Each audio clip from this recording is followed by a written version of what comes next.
Przepisy dotyczące badań profilaktycznych znajdują się w artykułach 229, 230 i 231 Kodeksu pracy.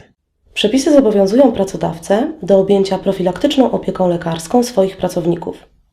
Pracodawcy muszą podpisać umowę współpracy z placówką medycyny pracy oraz pokryć koszt badań profilaktycznych, stosować się do zaleceń lekarza medycyny pracy oraz przechowywać orzeczenia lekarskie.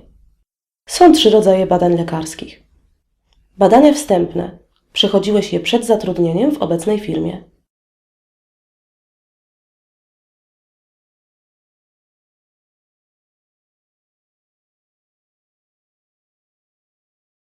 Badania okresowe. Są wykonywane co kilka lat w trakcie zatrudnienia, zgodnie z zaleceniami lekarza podyktowanymi stanem Twojego zdrowia. Badania kontrolne.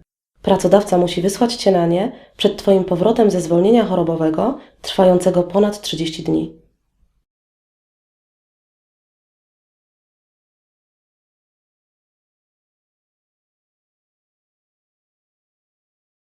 Na badania lekarskie powinieneś zostać skierowany także wówczas, gdy zostajesz przeniesiony na inne stanowisko, na którym występują czynniki szkodliwe lub uciążliwe.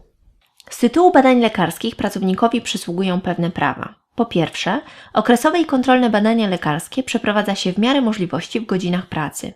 W miarę możliwości nie oznacza przymusu, stąd niektórzy pracodawcy decydują się na badania poza godzinami pracy.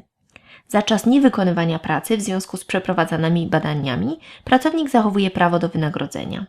W razie przejazdu na te badania do innej miejscowości pracownikowi przysługują należności na pokrycie kosztów przejazdu według zasad obowiązujących przy podróżach służbowych. Jeśli firma kieruje Cię na badania, powinieneś otrzymać skierowanie na badania, z którym zgłosisz się do wskazanej placówki medycznej. Skierowanie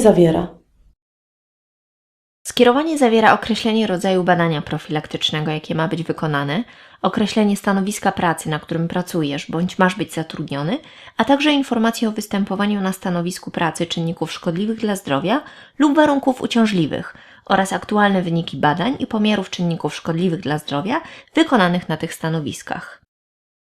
Powszechną praktyką wśród niektórych pracowników jest zatajanie przed lekarzem swojego stanu zdrowia. Pracownicy robią to z obawy przed konsekwencjami. Lekarz medycyny pracy może przecież orzec niezdolność do pracy, co jest podstawą do rozwiązania umowy.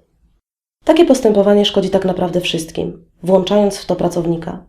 Zdarza się bowiem, że dalsza praca w środowisku, które pogłębia chorobę, może doprowadzić do stałej utraty zdrowia.